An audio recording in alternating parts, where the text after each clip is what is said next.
As an extension of our discussion on cardiovascular, we need to think about what your immune system is actually doing. So how do we put those white blood cells to work? Many of you are familiar with vaccines. You've had vaccines during your lifetime for a number of different things, from measles and mumps to potentially the chicken pox, the flu, all kinds of things. But where did they come from? It turns out that vaccines were invented back in the late 1700s in response to the idea that you could in some way protect yourself against smallpox. So really the goal was to protect against smallpox. But what Edward Jenner found, the doctor that was working on a remedy for it, what he saw in his observations were that the milkmaids that milked the cows didn't get cowpox, even though the cows were covered in cowpox. Cowpox is a sister species to chickenpox and to smallpox.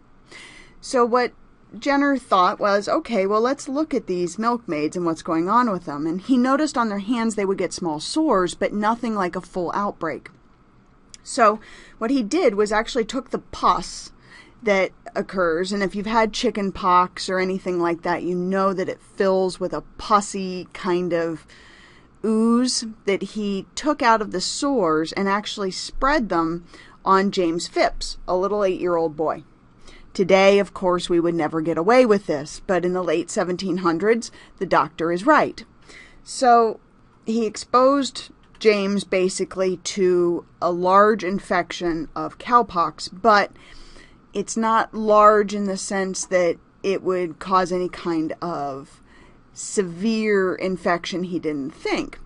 So what he wanted to see was whether or not James would develop any kind of resistance to smallpox. So he exposed James to this cowpox. Then he sent him into these homes where they had isolated individuals with smallpox to see whether or not he would get sick. Like I said, this would never fly today, but his theory was spot on. James was never sick from the smallpox exposure. He was never particularly sick from the cowpox exposure.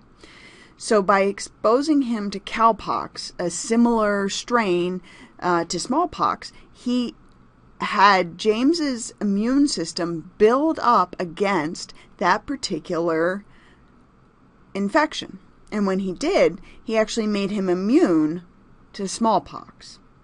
We now vaccinate for all kinds of things, polio, diphtheria, and so on. We said that smallpox is eliminated. We have to be kind of careful with this. Smallpox has made a resurgence in recent years in small pockets throughout the world.